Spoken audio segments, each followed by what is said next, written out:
Good morning बच्चों।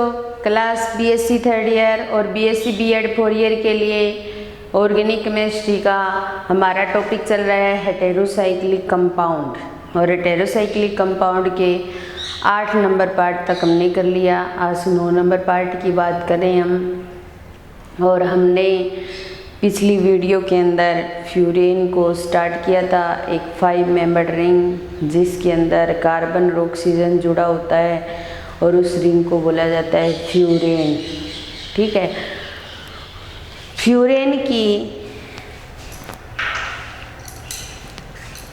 बनाने की विधियां हो गई थी।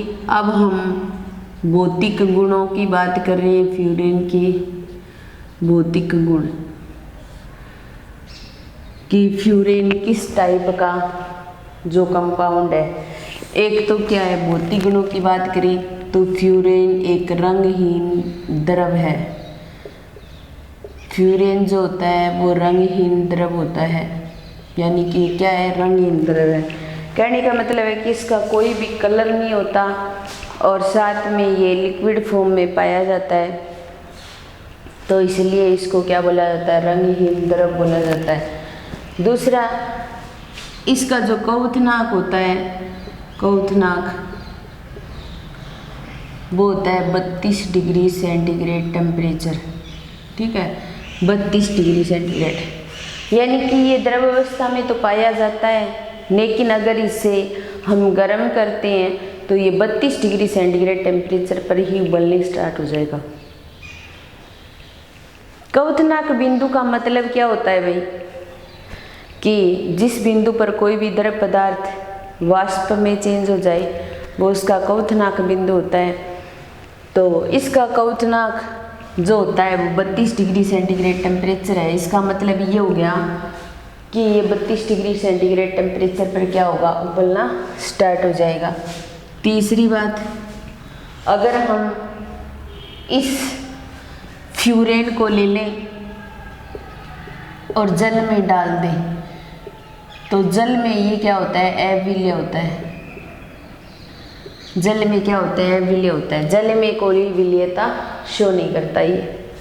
अगर इसी पदार्थ को ईथर या एल्कोहल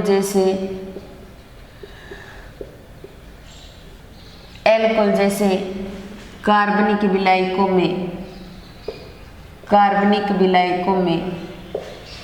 डाल दिया जाए तो कार्बनिक विलायकों में विलय होता है। क्या होता है, विलय होता है।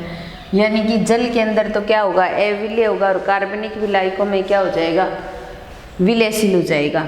ठीक है, एक इसके अंदर विशिष्ट प्रकार की स्मेल आती है, विशिष्ट प्रकार की स्मेल आती है, और वो भी क्या, किसके समान होती है, क्लोरोफॉर्म के समान होती है। किसके समान होती है भाई, क्लोरोफॉर्म के समान। इसके अंदर कुछ द्विध्रुव गुण पाया जाता है और उस द्विध्रुव गुण का मान होता है 0.7 dBi। द्विध्रुव गुण की जो यूनिट होती है वो dBi होती है, तो इसका द्विध्रुव गुण जो होता है वो 0.7 dBi होता है। अब देखिए, जो फ्यूरेन है, फ्यूरेन से भीगी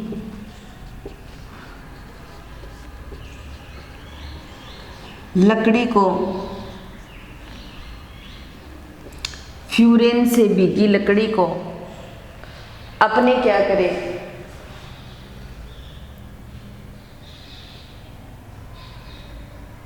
HCl के पास ले जाएं, HCl के पास ले जाएं, या फिर रुको एक मिनट, HCl से भीगी लकड़ी को फ्यूरेन के पास ले जाए। फ्यूरेन की वाष्प होगी ना, उसके पास लेके जाएंगे। फ्यूरेन की वाष्प के पास ले जाए तो ये हरे रंग की हो जाती है। क्या हो जाती है, हरे रंग की हो जाती है। मतलब वैसे तो कोई कलर नहीं है, लेकिन HCl से भीगी छड़ को अगर फ्यूरेन की वाष्प के पास लाया जाएगा तो वो छड़ क्या होगी, या भीगी लकड़ी की चिप्पी बोल सकते हैं, चिप्पी बोल सकते हैं, या फिर अपनी मानो लकड़ी का कोई टुकड़ा हो HCl से भिगा हुआ और फ्यूरेन की वाष्प के पास ले जाएंगे तो वो हरे रंग का हो जाएगा। तो कहने का मतलब है कि HCl क्या करता है, इस फ्यूरेन के साथ रिएक्शन करता है और इसलिए वो हरा कलर देता है। बाकी जो फ्यूरेन होता है वो कोई भी कलर शो नहीं करता। तो ये इसके भौतिक गुणों की बात हुई थी कि एक तो रंगीन द्रव होता है, कोई कलर नहीं होता, क्वथनांक 32 डिग्री सेंटीग्रेड टेम्परेचर होता है, और जल में अविलय होता है, जल में अविलय होता है। ईथर एल्कोहल जैसे कार्बनिक विलायकों में क्या होगा, विलय होगा, और इनके अंदर विशिष्ट प्रकार की स्मेल आएगी क्लोरोफॉर्म जैसे, और इनका द्विध्रुवा गुण होगा वो क्या होगा, 0.7 DY होगा। और अगर HCl से भीगी लकड़ी की चिप्पी को फ्यूरेन की वाष्प के पास ले जाए तो हरे रंग की हो जाती है। लकड़ी की भीगी चिप्पी की जगह अपने छड़ ले लेना तो भी कोई बात नहीं, वो हरे ज्वाला के साथ ऐसे जलती हुई महसूस होगी। तो ये थे इनके भौतिक गुण। क्या थे भाई, भौतिक गुण किसके, 5 मेंबर्ड रिंग फ्यूरेन के। फ्यूरेन की बात कर रहे हैं हम, फ्यूरेन टॉपिक चल रहा है हमारा। अब हम क्या करते हैं, हेटेरोसाइक्लिक कंपाउंड लेते हैं। तो पहले अलग अलग कंपाउंड को लेते हैं, फिर उनके बनाने की विधियां करते हैं, फिर उनकी फिजिकल प्रॉपर्टी की बात करते हैं। अब उनकी स्पेक्ट्रोस्कोपिक प्रॉपर्टी की बात करेंगे। तो स्पेक्ट्रोस्कोपिक प्रॉपर्टी के अंदर देखते हैं तो यूवी क्षेत्र में अलग स्पेक्ट्रम शो करेंगे, IR क्षेत्र में अलग स्पेक्ट्रम शो करेंगे, और अगर कोई तनन या बंकन कंपन शो हो रहा है तो उसका स्पेक्ट्रम अलग से शो होगा।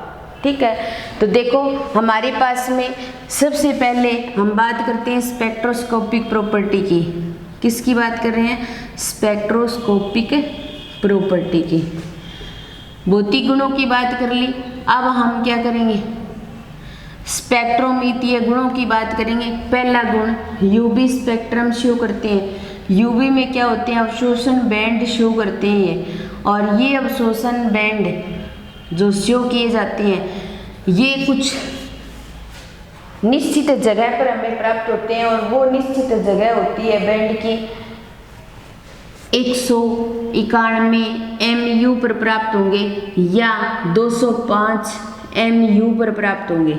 यानी कि यूवी स्पेक्ट्रम के जो बैंड होंगे वो हमें इतने पर प्राप्त होंगे। अगर हम IR स्पेक्ट्रम की बात करें तो IR स्पेक्ट्रम 3100 से 3000 सेंटीमीटर इनवर्स पर प्राप्त होते हैं हमें। 3100 से 3000 सेंटीमीटर इनवर्स पर प्राप्त होते हैं। आपने पिछले साल यूवी को पढ़ा था और IR को पढ़ा था। यूवी के अंदर अवशोषण बैंड शो होते हैं और IR के अंदर स्पेक्ट्रम को शो किया जाता है। इसके अलावा इसके अंदर CH तनन कंपन भी शो होते हैं। CH तनन कंपन भी शो होते हैं। ये भी हमने IR के अंदर पढ़ा था पिछले साल कि तनन कंपन क्या होते हैं, बंकन कंपन क्या होते हैं, ये सारी चीज़ें हम पढ़ कर आए हैं।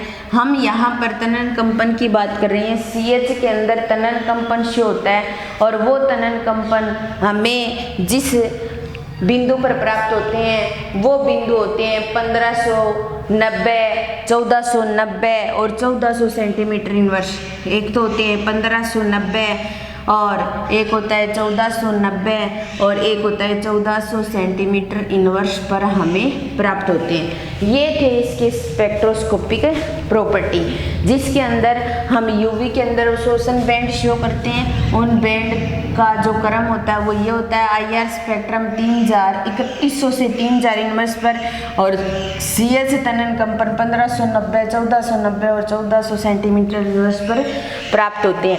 इसके अंदर बंकन कंपन को हम नहीं लेते, ये शो नहीं होता। तो ये थे भौतिक गुण और स्पेक्ट्रोस्कोपिक गुण। अब देखिए बनाने की विधियां हो गई, भौतिक गुण हो गए और स्पेक्ट्रोस्कोपिक प्रॉपर्टी हो गई। उसके बाद में हम क्या करते हैं, केमिकल रिएक्शन करते हैं और फिर उसके बाद में इसकी आती है रासायनिक अभिक्रिया। क्या आती है भाई, रासायनिक अभिक्रिया। तो अब हम फ्यूरेन की रासायनिक अभिक्रियाओं की बात करेंगे और इसके अंदर जो पहली अभिक्रिया आती है वो आती है योगात्मक अभिक्रिया। क्या आती है? योगात्मक अभिक्रिया। योगात्मक अभिक्रिया या फिर बोलते हैं एडिशन रिएक्शन। क्या बोलेंगे? Addition reaction. हम क्या करवाते हैं? Addition reaction. योगात्मक अभिक्रिया का मतलब होता है फ्यूरेन के साथ कोई ना कोई चीज़ का योग करवाना, चाहे वो हाइड्रोजन का योग हो, चाहे ऑक्सीजन का योग हो, या फिर कोई अन्य कंपाउंड हो उसका योग हो। तो योगात्मक अभिक्रिया के अंदर हम कुछ अभिक्रियाएं करेंगे और पहली अभिक्रिया होती है हाइड्रोजनीकरण। पहली अभिक्रिया है हाइड्रोजनीकरण। और हाइड्रोजनीकरण या हाइड्रोजन के साथ रिएक्शन या हाइड्रोजनीकरण को बोलते हैं हाइड्रोजिनेशन। हाइड्रोजिनेशन। तो हाइड्रोजन के साथ रिएक्शन करवाएंगे। अब देखिए हमारे पास क्या है? फ्यूरेन है। ये हमारे पास क्या है? फ्यूरेन। यही तो पढ़ रहे हैं हम। ये फ्यूरेन है और फ्यूरेन की क्या करवाएंगे? हाइड्रोजन के साथ अभिक्रिया करवाएंगे 2H2 के साथ। एक हाइड्रोजन इसके साथ जुड़ेगी, एक हाइड्रोजन इस कार्बन के साथ, एक हाइड्रोजन इस कार्बन के साथ, एक हाइड्रोजन इस कार्बन के साथ। मतलब डबल बॉन्ड क्या हो गए? खत्म हो गए। और डबल बॉन्ड को खत्म कर देंगे हम और यहाँ पर ऑक्सीजन वैसे की वैसे रहेगा और इसको बोला जाएगा THF। क्यों क्या बोला जाता है इसको? टेट्रा हाइड्रोफ्यूरेन। क्या बोलते हैं? टेट्रा हाइड्रोफ्यूरेन। हम बहुत सारी ऑर्गेनिक केमिस्ट्री में केमिकल रिएक्शन कुछ इस प्रकार की कर चुके हैं हम, जिसके अंदर THF को काम में लिया जाता है और हम तीर के निशान के ऊपर सिर्फ THF रखते हैं क्योंकि इतनी बड़ी स्ट्रक्चर को हम नहीं रख सकते। और ये वही THF है जिसको बोला जाता है टेट्रा हाइड्रोफ्यूरेन। और टेट्रा हाइड्रोफ्यूरेन क्यों बोला जाता है? क्योंकि प्रत्येक कार्बन के साथ एक एक हाइड्रोजन जुड़ता है और फ्यूरेन है ही, तो क्या बन जाता है? टेट्रा हाइड्रोफ्यूरेन बन जाता है। क्या बन जाएगा भाई? टेट्रा हाइड्रोफ्यूरेन। फिर उसके बाद में इसी के अंदर सेकेंड रिएक्शन आती है ऑक्सीजन के साथ अभिक्रिया। ऑक्सीजन के साथ अभिक्रिया। तो हाइड्रोजन के साथ रिएक्शन करवाई तो हमने क्या करवाया? हाइड्रोजन का योग करवाया था और फ्यूरेन से टेट्रा हाइड्रोफ्यूरेन बनाया। ऑक्सीजन के साथ अभिक्रिया करवाएंगे तो हम क्या करवाएंगे? ऑक्सीजन की रिएक्शन करवाएंगे। किसके साथ? फ्यूरेन के साथ। तो फ्यूरेन के साथ जब ऑक्सीजन को जोड़ते हैं तो हमें 2,5-पेरोक्साइड प्राप्त होता है और वो बाद में बहुलीकृत होकर के क्या बनाता है? पॉलीमर बनाता है। तो जैसे देखिए हमारे पास में ये फ्यूरेन है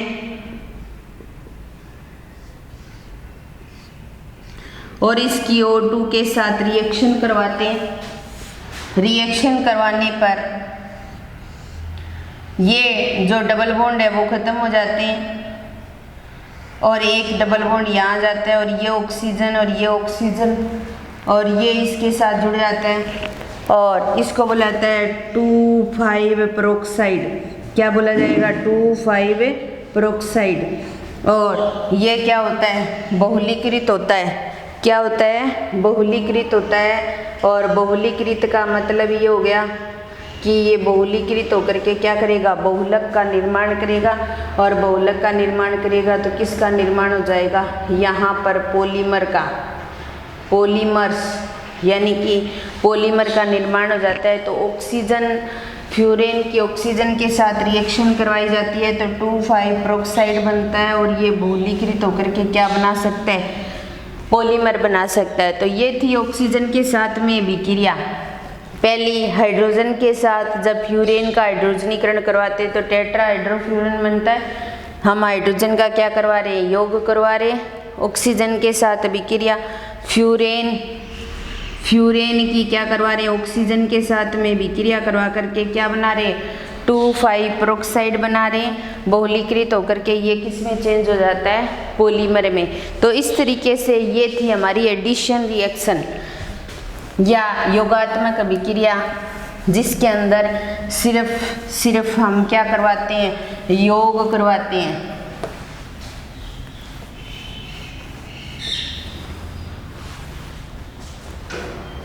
उसके बाद में योगात्मक अभिक्रिया के अंदर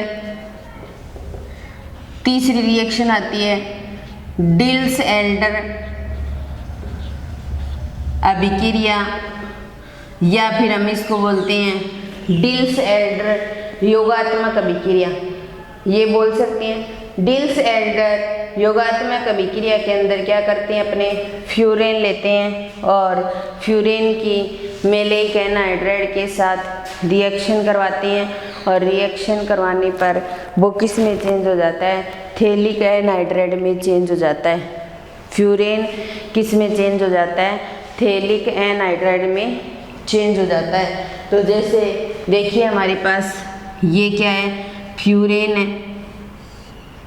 इस प्रकार इस फ्यूरेन को ले लिया हमने, और इस फ्यूरेन को लेकर के अपने क्या करवाते हैं, CH डबल बॉन्ड CH और CO और CO और O, और इसको बोला जाता है मेलेइक एनहाइड्राइड। क्या बोला जाता है इसको, मेलेइक एनहाइड्राइड। मेलेइक एनहाइड्राइड जब रिएक्शन करता है तो इस तरीके से रिएक्शन करता है, ये O इस तरीके से इसके बीच में जुड़ा रहता है, और इसके साथ में इस तरीके से ऑक्सीजन जुड़ जाती है, और CO और CO और O, और 1,4 पर क्या होता है, एडिशन होता है। क्या होता है, 1,4 पर एडिशन होता है, और इसके साथ एक एक हाइड्रोजन लगी हुई है इस तरीके से। अब देखिए हमारे पास में ये फिर क्या होगा, रीअरेंजमेंट या व्यवस्थित होकर के क्या बनाएगा। अब मान लो ये बॉन्ड यहाँ खिसक जाए, फिर उसके बाद में ये बॉन्ड यहाँ खिसक जाए, तो इस तरीके से हम क्या करेंगे, इसको तो बेंजीनिंग में कन्वर्ट कर दिया हमने। इसको तो क्या कर दिया, बेंजीनिंग में CO और CO और ये O, और ये क्या बन जाएगा, थैलिक एनहाइड्राइड। क्या बन जाएगा, थैलिक एनहाइड्राइड। तो इस तरीके से हमने क्या किया, फ्यूरेन लिया, यहाँ पर क्या लिया, फ्यूरेन, और इस फ्यूरेन की किसके साथ करवाई रिएक्शन, मेलेइक एनहाइड्राइड के साथ, और मेलेइक एनहाइड्राइड के साथ रिएक्शन करवा करके क्या करवाया, 1,4 एडिशन कराया, और लास्ट में क्या बन गया, थैलिक एनहाइड्राइड। किसकी फॉर्मेशन कर दिया हमने, थैलिक एनहाइड्राइड की। तो ये योगात्मक अभिक्रिया के अंदर थी डिल्स-एल्डर अभिक्रिया। तो पहली रिएक्शन हमने क्या करवाई भी, हाइड्रोजनीकरण, हाइड्रोजन के साथ अभिक्रिया। दूसरी हमने करवाई ऑक्सीजन के साथ अभिक्रिया, और तीसरी हमने क्या करवाई, डिल्स-एल्डर अभिक्रिया। और चौथी अभिक्रिया हम करवा रहे हैं एसिटिक एसिड के साथ, सोडियम एसीटेट और ब्रोमीन के साथ रिएक्शन करवाएंगे हम, और हमें एसीटेट की फॉर्म में फ्यूरेन की कुछ कंपाउंड प्राप्त होंगे। वो इस तरीके से होंगे, जैसे देखिए हम क्या ले लेते हैं, फ्यूरेन लेते हैं, ये क्या ले लिया, फ्यूरेन ले लिया, ठीक है। और ये चौथी रिएक्शन एडिशन रिएक्शन के अंदर, और यहाँ पर हम क्या करवा रहे हैं, एक तो एसिटिक एसिड लेंगे और प्लस Br2 लेंगे, और CH3COON ये लेंगे, इनके साथ में रिएक्शन करवाएंगे, और इनके साथ रिएक्शन करवाने पर साइड वाले जो डबल बॉन्ड है वो ख़त्म हो जाती हैं, और ऊपर का एक डबल बॉन्ड रहता है इस तरीके से, और ये ऑक्सीजन जुड़ जाएगा, इसके साथ COCH3 जुड़ जाएगा, और इसके साथ में COCH3 जुड़ जाएगा। यानी कि दोनों साइड में क्या हो जाएंगे, एसीटेट के जो कंपाउंड है वो जुड़ जाएंगे। फिर अपने क्या करेंगे, अगर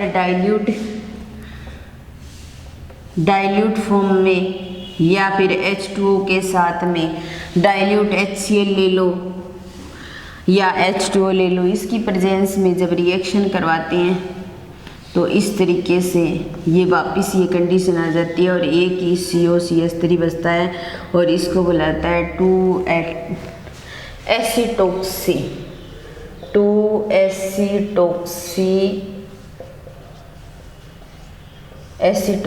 फ्यूरेन और 2-एसिटिल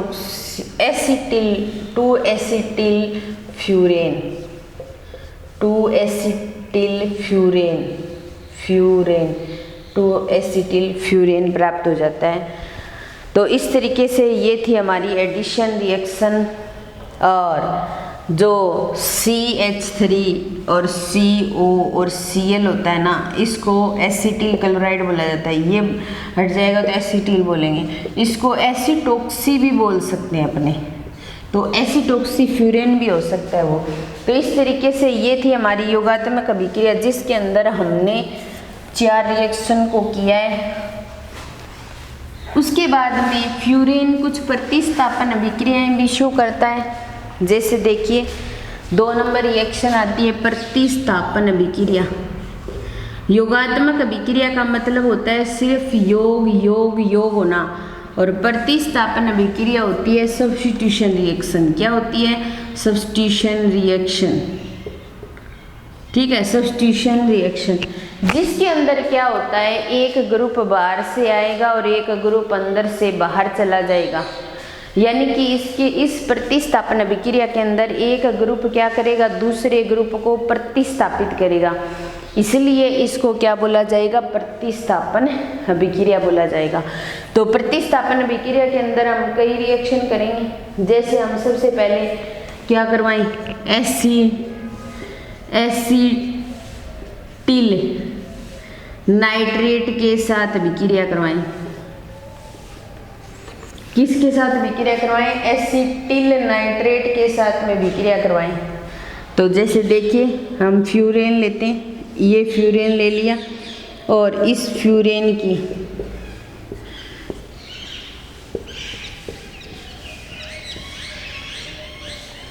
एसिटिल क्लोराइड क्या होता है, CH3 C double bond O और Cl ये होता है। और अब एसिटिल है ये और इसके साथ मैं NO3 जोड़ दूं तो क्या बन जाएगा, एसिटिल नाइट्रेट। या इसको थोड़ा सा व्यवस्थित करके लिखें तो ऐसे लिख सकते हैं अपने।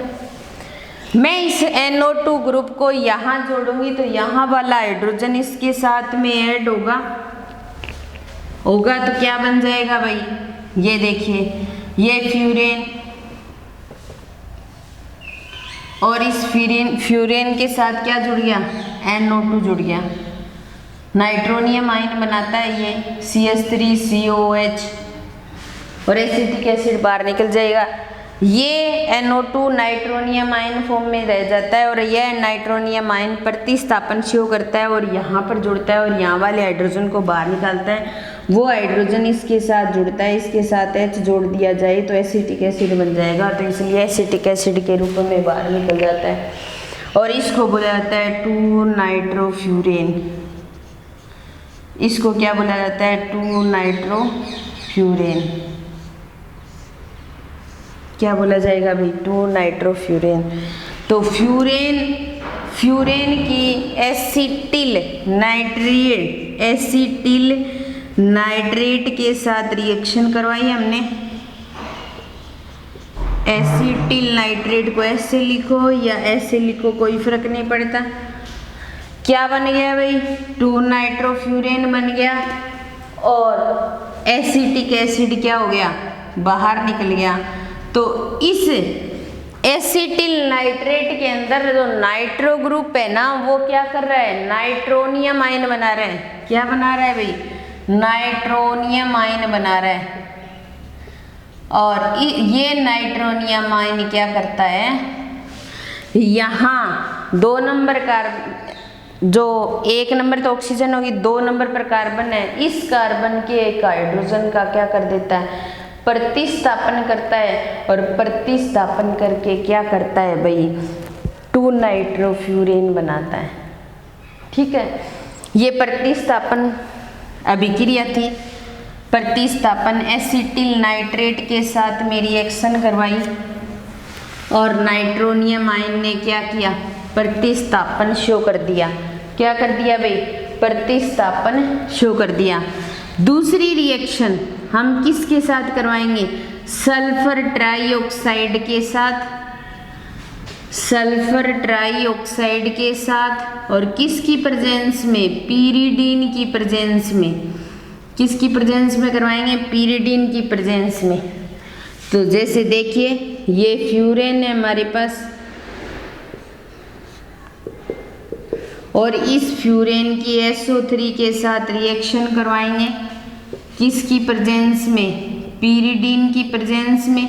और पीरिडीन की प्रेजेंस में जब रिएक्शन करवाते हैं तो रिएक्शन करवाने के दौरान ये यहाँ पर क्या आ जाता है, SO3H ग्रुप आ जाता है। ये फ्यूरेन हो गया, ठीक है।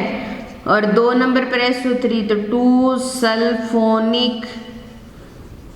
सल्फोनिक एसिड, तो क्या बन जाएगा, फ्यूरेन 2 सल्फोनिक एसिड। क्या बन जाएगा भाई, फ्यूरेन 2 सल्फोनिक एसिड। हमने SO3 की रिएक्शन किसके साथ करवाई है, फ्यूरेन के साथ। किसकी प्रेजेंस में करवाई है, पीरिडीन की प्रेजेंस में। यहाँ पर SO3 जो ग्रुप है वो क्या कर रहा है, इलेक्ट्रॉन स्नेही की भांति व्यवहार कर रहा है। और इलेक्ट्रॉन स्नेही की भांति व्यवहार कर रहा है तो क्या कर रहा है, प्रतिस्थापन शो कर रहा है। और इसीलिए 2 नंबर कार्बन पर आकर जुड़ता है और क्या बनता है, फ्यूरेन 2 सल्फोनिक एसिड। क्या बनाता है भाई, फ्यूरेन 2 सल्फोनिक एसिड। तो प्रतिस्थापन अभिक्रिया में अभी 1-2 रिएक्शन और बाकी हैं, वो नेक्स्ट वीडियो के अंदर करेंगे।